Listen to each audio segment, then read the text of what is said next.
Rafina memutuskan untuk mengabaikan tahanan selama seminggu sebelum berbicara dengannya lagi meskipun itu berarti menunggu untuk menemukan saudara perempuannya. Tidak ada jalan lain. Seminggu seharusnya tidak lama mengingat sudah berapa lama dia mencari saudara perempuannya, tetapi tidak peduli apa yang dia katakan pada dirinya sendiri, sulit untuk hanya menunggu. Oleh karena itu dia membuat dirinya sangat sibuk dengan penemuannya. Dia akan pergi keluar setiap kali untuk menguji perkembangan baru yang dia buat dan kemudian kembali dan mencoba lagi ketika dia tidak puas. Yang mulia, itu adalah tombak terjauh yang ditembakkan. Ini bagus, kata prajurit itu. Bukan, dia tidak setuju dengan tenang dan kembali untuk membuat perubahan lain. Dia kembali keluar lagi dan meminta prajurit yang sama untuk mencoba sehingga dia bisa melihat dirinya sendiri jika ada perbedaan dan memahami apa yang dia coba capai. Oh, katanya sambil melihat tombak itu melesat ke udara. Ini memiliki lebih banyak kekuatan sekarang. Bagus. Kemudian dia berada di jalur yang benar. Perlu ada kekuatan yang cukup sehingga ketika mengenai naga, itu tidak pernah memantul dari kulit mereka. Mereka terbang dan bergerak. Itu juga mempengaruhi dampaknya. Prajurit itu mengangguk sambil berpikir. Dia kemudian berbalik ke arahnya sambil tersenyum. Terima kasih atas kerja keras Anda, Yang Mulia. Banyak dari kita yang mati karena perkembanganmu. Dia hanya menatapnya. Situasi seperti ini membuatnya tidak nyaman. Dia memberinya anggukan singkat dan berjalan pergi. Rafina, tiba-tiba pamannya bergabung dengannya dalam inventaris. Dia mungkin akan mengomelinya tentang makan lagi. Apakah kamu sudah makan? Tidak. Datang. Saya datang terlambat jadi saya juga makan sekarang. Bergabunglah dengan saya dan saya memiliki sesuatu untuk didiskusikan dengan Anda. Rafina mengangguk dan bergabung dengannya untuk makan siang. Pamannya telah berurusan dengan tahanan baru sementara dia mengabaikannya, tetapi dia masih tidak bisa membuatnya berbicara. Rafina bahkan tidak ingin tahu metode apa yang dia gunakan. Dia telah melihat pamannya menjadi dingin dan kejam setelah kematian ayahnya. Sekarang dia kesal karena dia tidak bisa mendapatkan informasi apapun dari tawanan barunya. Rafina menyuruhnya untuk tidak repot. Dengan yang satu ini, mereka harus mencoba beberapa taktik baru. Dia juga memberitahunya tentang kecurigaannya bahwa tahanan bisa membiarkan dirinya ditangkap. Pamannya berbagi kecurigaannya tetapi dia selangkah lebih maju. Raja Maleaki bisa melakukan ini untuk menyebabkan perang. Naga tidak akan tinggal diam karena raja mereka dipenjara, jadi pamannya menghabiskan sepanjang minggu untuk melengkapi kastil lebih banyak lagi. Saya telah mengundang Lord Stele untuk bergabung dengan kami di pesta makan malam akbar. Pamannya mulai. Makasih, ucap Rafina. Dia tidak ingin menikah tetapi dia tahu jika dia ingin aman, dia harus melakukannya. Di dunia yang berbahaya ini, pamannya bisa mati kapan saja dan dia membutuhkan pelindung pria. Seorang pria yang suka berpetualang dan percaya diri seperti Lord Stele akan memberinya lebih banyak kebebasan daripada orang lain. Kamu tidak terdengar senang. Dia menunjuk. Apakah kamu tidak ingin menikah? Saya bersedia. Dia menjawab. Rafina, kamu bisa bicara padaku. Saya ingin Anda bahagia. Dia mendongak dari piringnya. Dia memperhatikannya dengan memohon. Kebahagiaan. Apa itu tadi? Dia tidak ingat kapan terakhir kali dia tersenyum atau tertawa dengan tulus. Dia tidak hidup untuk bahagia. Aku merasa telah mengecewakanmu dengan melibatkanmu dalam hal ini. Saya tahu Anda ingin melawan musuh kita dan saya sangat memanfaatkan perkembangan Anda.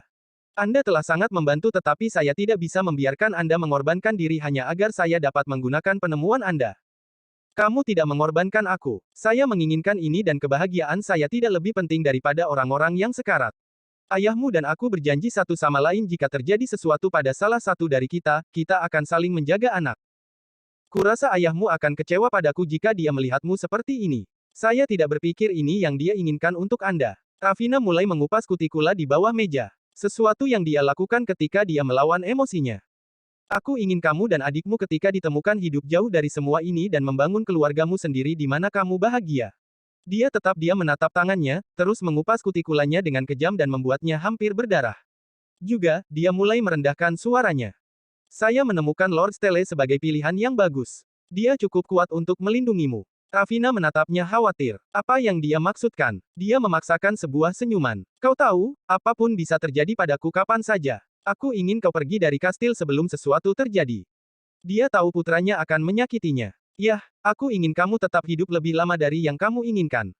Dia tertawa kecil saat mengunyah tapi suaranya terdengar sedih. Aku tidak percaya aku hidup sejauh ini. Dia mengatakan matanya menjadi jauh. Pamannya, sama seperti dia, jarang membiarkan dirinya menjadi emosional. Aku yang sembrono dan ayahmu yang pintar. Orang tua kami selalu mengira aku akan mati duluan. Dia kembali memotong daging di piringnya untuk mengalihkan perhatiannya. Kemudian dia memasukkannya ke dalam mulutnya dan mengunyahnya perlahan. Rafina tahu bagaimana perasaannya. Ayah dan pamannya juga kembar. Juga tak terpisahkan sebelum dipisahkan. Ayahnya adalah penemu dan pamannya penguji. Yang pintar dan yang sembrono seperti yang dia katakan.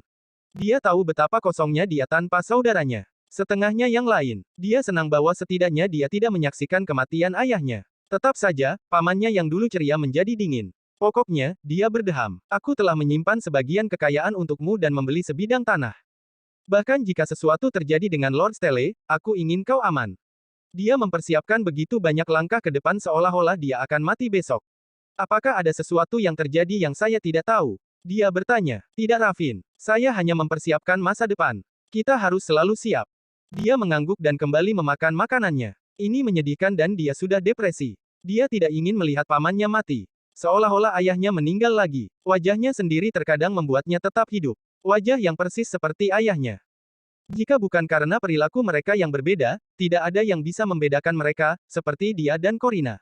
Selama sisa hari itu, Ravina terus bekerja dengan penemuannya. Bram sedang melakukan eksperimennya yang biasa. Apakah kamu menemukan sesuatu? Dia bertanya padanya. Sedatif tidak berguna. Saya telah mencoba yang berbeda, yang kuat. Itu hanya bekerja untuk waktu yang singkat karena dia pulih dengan cepat. Mari kita lupakan si pengabadi. Dia berkata, bagaimana dengan obsidian? Berhasil. Yang mulia menggunakannya untuk menyiksanya tapi dia tidak mudah. Apakah menurutmu merekalah yang membunuh ayah? Dia bertanya dengan lugas. Aku tahu naga-naga itu berwarna hitam, kata Bram. Iya, dia ingat. Naga yang membunuh ayahnya adalah naga hitam dan dia tidak hanya membunuhnya untuk membela diri. Seolah-olah dia menargetkan mereka dan kemudian mencoba membunuh mereka dengan cara yang paling brutal yang dia bisa. Klan Azar adalah naga hitam. Ada juga naga merah, biru, hijau, dan putih. Sebagai hasil kawin silang, ada juga bibrida dengan warna lain. Naga hitam dikenal sebagai yang lebih unggul, yang lebih kuat, tetapi penelitian ayahnya menunjukkan bahwa warna naga tidak ada bedanya. Itu adalah darah dan sebagian besar naga hitam menjaga darah mereka tetap murni. Dia menduga itu harus menjadi pilihan berkembang biak. Mungkin mengapa Maleaki dan klannya bukan dari beberapa yang menggunakan manusia sebagai tempat berkembang biak. Itu akan melemahkan mereka dan mereka selalu haus akan kekuasaan. Dia mengejek keras dan Bram mendongak dari cairan yang dipelajarinya. Apa itu? Dia mengangkat bahu. Saya hanya memikirkan bagaimana Bridemates bisa dihormati dan dihormati. Bram tersenyum. Mereka memiliki budaya yang berbeda. Ketika reproduksi tidak secepat manusia maka saya kira Bridemates menjadi dicari dan disembah. Dia meninggalkan meja dan pergi untuk mengambil salah satu buku catatan lamanya. Dia membalik-balik halaman dan dia menunggu mengetahui ada sesuatu yang ingin dia katakan padanya. Oh ya, di sini. Dia berkata ketika dia mencapai halaman tertentu. Teman berkembang biak adalah naga yang kuat, jantan atau betina, berdarah murni, dipilih untuk menghasilkan keturunan yang kuat. Dipilih oleh siapa? Seringkali pasangan keturunan dipilih oleh para tetua dalam sebuah klan untuk menjadi orang yang mereproduksi sebagian besar keturunan. Seringkali dengan teman berkembang biak lainnya. Kedengarannya mengerikan. Dia berkata, dan yang lain seharusnya mereproduksi lebih sedikit keturunan. Informasi ini adalah apa yang kami temukan di awal tetapi selama penelitian saya dengan ayahmu, kami menemukan informasi yang berbeda. Naga seperti kebanyakan hewan memilih pasangannya berdasarkan aroma. Aromanya memberi tahu mereka tentang kesehatan, kecocokan darah, dan kapan waktunya untuk kawin. Dengan cara ini mereka tahu pasangan mana yang tepat untuk mereproduksi keturunan yang paling sehat dan itulah yang mereka sebut sebagai breedmate. Oh, keduanya adalah hal yang sama sekali berbeda. Ya, kalau begitu sepertinya ini kebanyakan tentang kesehatan. Bagaimana dengan menjaga darah tetap murni? Kompatibilitas darah sering berarti bahwa darah terkuat bertahan atau kualitas terkuat dari kedua jenis darah diturunkan. Itulah sebabnya menghasilkan keturunan yang sehat sama dengan menghasilkan keturunan yang kuat tidak seperti yang diyakini kebanyakan naga. Mereka mencoba untuk menjaga darah tetap murni, untuk menjaga diri mereka kuat, dan karena itu memaksa kawin antara naga berdarah murni yang sering merupakan kerabat dekat dan itu tidak menguntungkan mereka. Itu menghasilkan efek sebaliknya. Ravina mengangguk. Naga hitam tampaknya telah menemukan itu. Mereka dikenal sebagai naga dengan rentang hidup terpanjang, yang membuat klan mereka tumbuh lebih besar dan karena itu lebih kuat. Itu juga membuat komponen darah yang baik untuk diteruskan. Dia seharusnya tidak terkejut. Tahanan baru itu licik. Dia bukan orang yang hanya mengandalkan kekuatan. Dia benci mengetahui bahwa klannya menemukan ini dan berkembang pesat. Orang-orang yang membunuh ayahnya, dia akan membuatnya menderita, tetapi hal pertama yang pertama, dia akan membantunya menemukan saudara perempuannya. Agar bijaksana, Ravina mengabaikannya selama 3 hari lagi. Sekarang setelah 10 hari berlalu sejak kedatangannya, dia memutuskan untuk pergi dan menemuinya. Dia tahu dengan siksaan yang dia alami selama hari-hari itu, dia akan menemukannya dalam kondisi yang buruk. Dalam mati rasa sakit, Maleaki merasakan aroma wanita. Aroma manis bunga aster membangunkannya dari keadaan terbiusnya. Raja manusia yang keji telah meninggalkannya di rantai ke dinding, tergantung di lengannya. Kakinya hampir tidak bisa menahannya. Dia kehilangan banyak darah karena ditembak dengan peluru obsidian. Sesuatu yang tidak bisa didorong oleh tubuhnya sendiri sehingga dia bisa sembuh. Maleaki telah mencoba menggunakan kekuatan ototnya untuk mendorong batu keluar dari tubuhnya tetapi setelah mendorong beberapa batu dia menjadi lelah. Sisanya juga ditempatkan lebih dalam dan dia tidak berhasil mendorongnya keluar sehingga dia tetap menahan rasa sakit dan mengeluarkan darah. Saat aroma itu semakin dekat, Maleaki merasakan kemarahannya tumbuh. Dia menolak untuk terlihat lemah di depan musuh sehingga dia memaksakan dirinya untuk berdiri tegak. Tatapannya dengan cepat pindah ke pintu masuk dan matanya menangkap sosok rampingnya yang berpakaian putih. Lagi. Dia pasti menyukai warnanya dan itu membuatnya terlihat seperti bunga aster yang dia baui. Itu sampai seseorang menatap matanya. Mata dingin yang tertuju padanya saat dia berjalan lebih jauh dan berdiri tepat di seberangnya. Alisnya sedikit berkerut. Apakah melihatnya membuatnya merasa buruk untuknya? Dia tidak menginginkan belas kasihan atau simpatinya atau apapun. Dia membenci manusia putih kurus keji itu. Perlahan kerutan meninggalkan wajahnya dan digantikan oleh tatapan dingin dan kosong yang dia kenal. Dia benar-benar hidup sesuai dengan namanya. Wanita seringkali lebih ramah, lebih hangat. Dia belum pernah melihat wanita seperti dia sebelumnya. Manusia atau naga, dia menatap kembali ke matanya. Mereka berwarna biru es, tajam dan menusuk. Bibir merah mudanya yang lembut selalu ditarik menjadi garis lurus atau dipelintir karena jijik. Hidungnya berdiri tegak dan bangga. Tatapannya berjalan di sepanjang tubuhnya dan kemudian dia berbalik untuk meletakkan peralatan yang dia bawa di lantai. Maleaki akan mengira dia membawa alat-alat itu untuk menyiksanya seandainya dia tidak memalingkan muka begitu cepat. Tapi mungkin dia akan mengejutkannya dan mencoba. Mengapa dia sebaliknya membawa alat-alat itu? Dia meletakkan semuanya secara teratur di tanah dan kemudian menarik kaki kursi portabel. Dia meletakkan buku catatan dan pena di atasnya. Kemudian dia mengeluarkan belati dari tas kecil yang dia bawa dan tiba-tiba berbalik melintasi jarak di antara mereka. Apa yang dia lakukan? Dia panik. Setiap kali dia berpikir dia akan berhenti untuk menjaga jarak yang aman, dia berjalan mendekat sampai dia berdiri tepat di depannya. Ya, dia dirantai dan beberapa dari mereka datang kepadanya sedekat ini untuk mengambil darahnya tetapi jika mereka hanya akan menyiksanya maka mereka menjaga jarak. Apa yang akan dia lakukan dengan belati itu? Obsidian itu menyakitkan. Kamu pasti sangat menderita. Dia berkata dengan wajah datar. Tidak mengejek atau simpatik. Hanya seolah-olah menyatakan fakta. Hanya menderita sedikit lagi. Dia berkata dan kemudian menikamnya dengan belati. Tubuh Maleaki menegang kesakitan saat dia melawan keinginan untuk mengerang. Dia tidak akan memberinya kepuasan itu. Dia merasakan pisau berputar di tubuhnya dan ketika dia menariknya keluar, dia merasakan semacam kelegaan. Butuh beberapa saat baginya untuk menyadari bahwa dia mengeluarkan batu obsidian dari tubuhnya. Tidak, apa yang sedang kamu lakukan? Dia mendesis menarik rantai untuk membebaskan dirinya. Tidak dalam suasana hati yang baik hari ini, begitu. Dia berkata tanpa menatapnya. Dia pergi untuk mengeluarkan batu di lengannya. Jangan sentuh aku. Aku tidak butuh bantuanmu. Dia lebih suka membiarkannya menyiksanya. Dia menatapnya dengan mata mati. Siapa bilang aku membantu? Jangan menyanjung dirimu sendiri. Dia menikamnya dengan pisau lagi dan mengeluarkan batu obsidian yang menyakitkan itu. Tidak, dia tidak ingin merasakan kelegaan dari rasa sakit ini. Lalu kenapa kamu melakukan ini? Karena kamu membencinya. Dia mengangkat bahu, menusuknya sekali lagi. Kali ini dia bahkan tidak bergeming. Dia fokus padanya. Dia terlalu dekat. Jika dia hanya bisa membebaskan dirinya untuk sementara waktu, dia akan mendapatkan tangannya dan membebaskan dirinya sendiri. Dia mencoba menguji kekuatan rantai lagi meskipun telah melakukannya ribuan kali. Mereka solid. Dimaksudkan untuk menahan orang-orang seperti dia. Wanita itu mempercayai rantai itu. Dia bahkan tidak bergeming ketika dia berjuang. Sepertinya kamu memiliki keinginan mati. Aku akan mencabik-cabikmu. Dia mengancam. Dia mengabaikannya. Dia tidak takut mati. Mungkin aku akan menjadikanmu saudara untuk klan kita dulu. Dia mencoba sebagai gantinya. Dia hanya tersenyum. Apakah itu ancaman? Saya pikir Bridemates dihormati dan dihormati atau apakah Anda akhirnya menyadari bahwa ketiga istilah itu tidak berjalan seiring? Peternak dan Bridemate adalah dua hal yang berbeda. Tentu saja, itu terdengar sama bagi manusia. Biar ku tebak, katanya sambil mundur selangkah. Seorang breeder hanya terbiasa untuk berkembang biak tetapi breedmate adalah seseorang yang menjadi pasangan Anda tetapi Anda juga bereproduksi dengan mereka. Dia menegang. Bagaimana dia tahu? Manusia sering memiliki konsepsi yang salah tentang breedmates.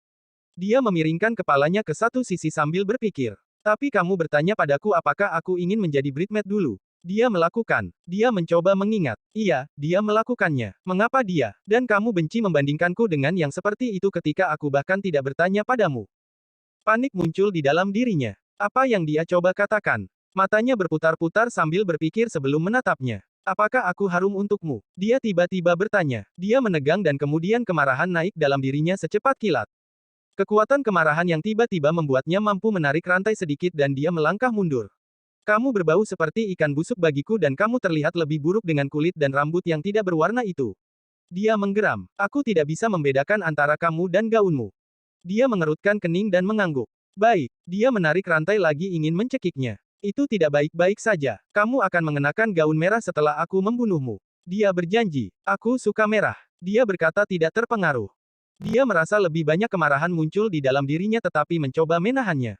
Dia akan memuaskan rasa lapar ini suatu hari ketika dia melingkarkan tangannya di lehernya dan meremas kehidupan darinya perlahan. Dia menunggunya untuk tenang dan melangkah lebih dekat lagi. Kamu punya keinginan mati? Dia bertanya padanya. Terakhir, dia berkata sambil mengangkat belati. Yang ini akan sakit. Dia memperingatkan sebelum menusuk sisi perutnya. Dia mengatupkan rahangnya keras-keras untuk menahan diri agar tidak mengeluarkan suara. Ya, itu sangat menyakitkan. Itu adalah satu batu yang paling membuatnya kesakitan. Itu ada di suatu tempat di dekat organnya. Manusia itu memutar pisaunya ke depan dan ke belakang mencoba mencari batu itu atau mungkin hanya menyiksanya karena rasa sakitnya yang menyiksa.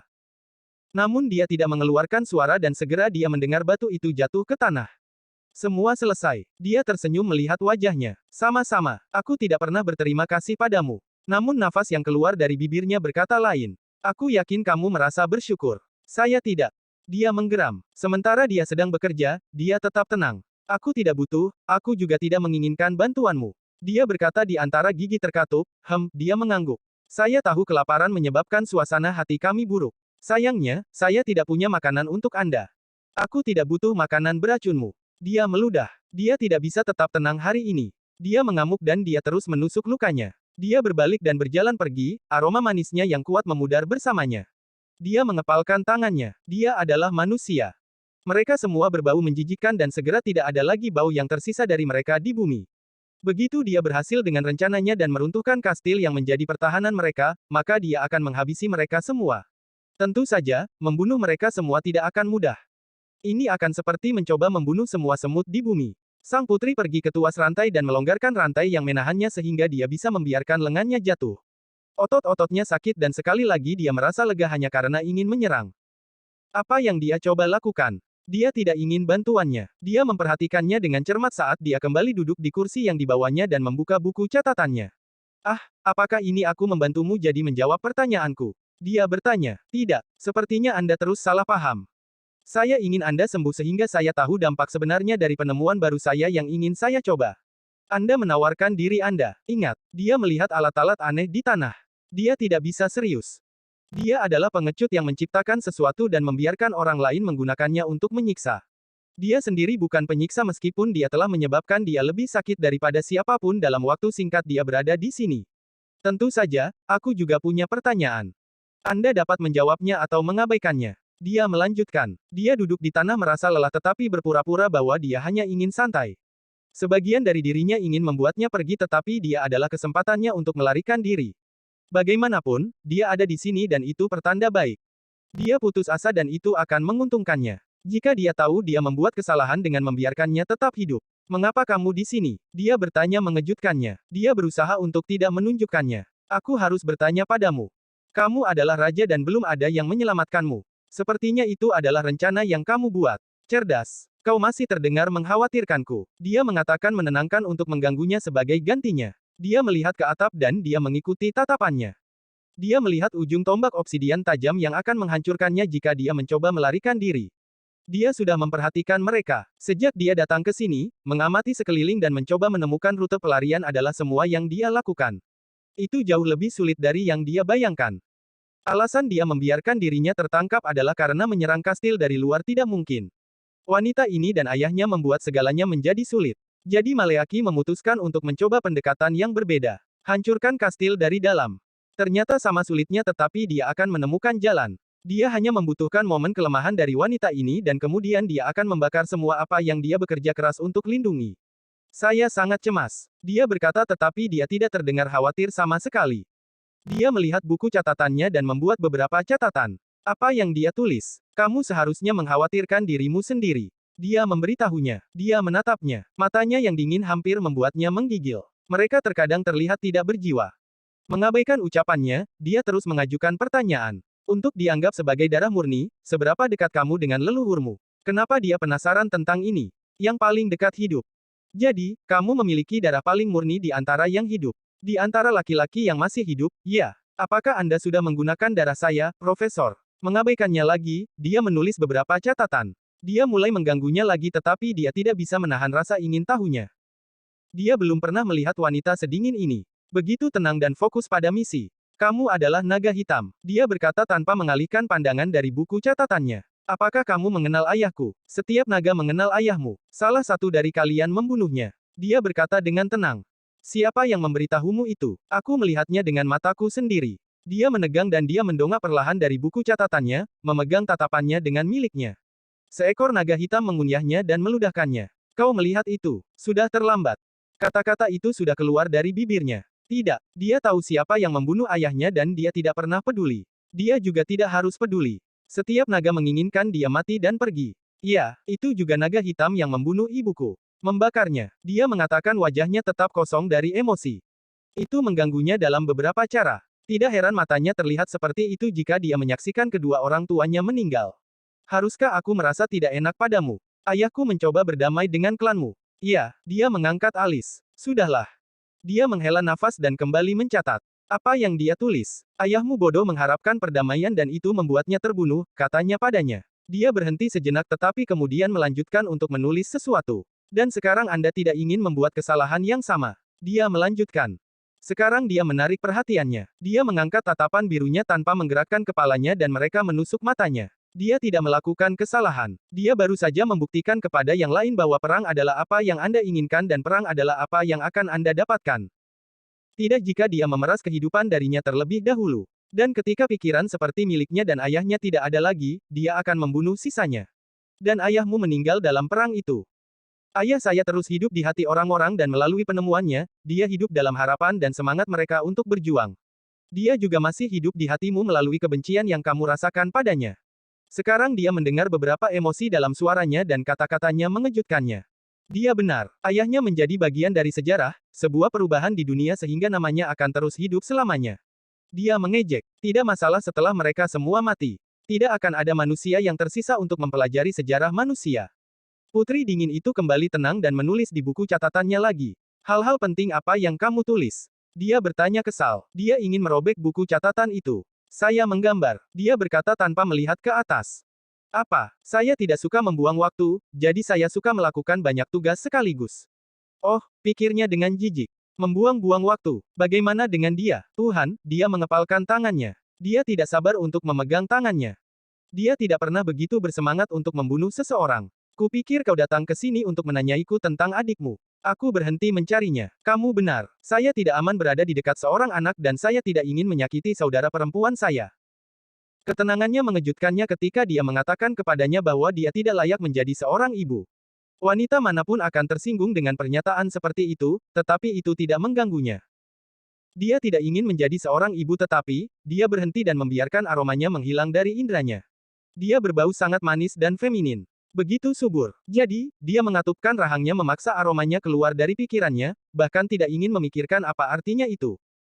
Dia memandangnya, pada rambutnya yang keemasan, kulitnya yang pucat, dan bibirnya yang merah muda. Segala sesuatu tentang dia pucat. Berbeda dengan wanita naga, dia tidak memiliki warna dan kehangatan. Dia adalah es alih-alih api dan naga berdarah panas di dalam dirinya ingin melelehkan putri es ini. Dia ingin membakarnya dengan api yang berkobar di dalam dirinya. Aku tidak percaya padamu, dia berkata. Dia tidak akan menyerah pada saudara perempuannya ketika dia bahkan tidak tahu apakah dia punya anak atau tidak dan dalam kondisi apa dia bisa. Atau Anda tidak ingin percaya karena itu tidak menguntungkan Anda. Kamu pikir kamu bisa keluar dari sini dengan mudah. Dia menggelengkan kepalanya padanya. Saya menghabiskan waktu berjam-jam untuk menyempurnakan penemuan ayah saya dan milik saya. Mereka menjalani beberapa tes sampai saya tahu saya bisa mempercayai mereka. Dia tidak meragukannya sekarang karena dia melihatnya secara langsung. Dia bisa melihat bahwa dia adalah seorang perfeksionis. Dia memiliki mata yang tajam dan tidak terlihat seperti seseorang yang bisa dipuaskan hanya dengan kebaikan. Tangannya sudah memberitahunya banyak hal. Mereka bukan tangan seorang putri. Mereka terluka, dengan luka baru dan lama dan dia tidak yakin apa yang dia lakukan dengan kukunya, tetapi kulit di sekitar mereka terkelupas. Daging merah terlihat jelas di kulit putihnya. Sambil mengangkat buku catatannya, dia memegangnya dari jauh dan mempelajari gambarnya. Saya sudah selesai. Dia berkata dan menutupnya. Dia berdiri dari kursi dan mulai mengemasi barang-barangnya. Tunggu, apakah dia pergi? Saya pikir Anda akan mencoba penemuan Anda. Dia melihat kembali padanya. Aku merubah pikiranku. Kamu sudah terluka. Dia berdiri dengan tergesa-gesa. Aku tidak butuh simpatimu. Kasihan. Dia mengoreksi. Dan saya memberikannya kepada Anda bahkan jika Anda tidak membutuhkannya atau menginginkannya. Setelah memasukkan semuanya ke dalam tasnya, dia mengangkatnya dan menoleh ke arahnya dengan senyum sok yang sama sekali tidak dia coba tunjukkan sebagai asli. Aku terkadang murah hati. Maleaki hendak membuat ancaman tetapi menahannya. Dia melakukan semua ini untuk mengganggunya. Dia suatu hari akan memuaskan kemarahannya pula. Menjadi putri seorang profesor yang dibenci, dia hanya perlu melemparkannya ke naga manapun untuk berpesta dengannya dan dia akan memastikan untuk menonton dan menikmatinya. Sama seperti ayahnya, dia akan dikunyah dan dimuntahkan. Pastikan untuk beristirahat selagi bisa. Saya yakin yang mulia maksud saya Raja Manusia akan berada di sini untuk menyiksa Anda besok, Raja Maleaki. Dia memberinya anggukan singkat dan kemudian pergi. Maleaki dibiarkan berdiri di sana dengan bingung. Dia tidak tahu apa yang harus dilakukan dari pertemuan ini. Dia terjebak dan dia tidak yakin apakah dia bisa keluar dan siksaan macam apa yang akan dialami wanita ini lain kali. Maleaki hampir bisa melihat seringainya sekarang dengan kepuasan. Tangannya mengepal. Iya, dia akan menyimpan bayangan itu di benaknya untuk keluar dari gua ini dan membakar dunianya.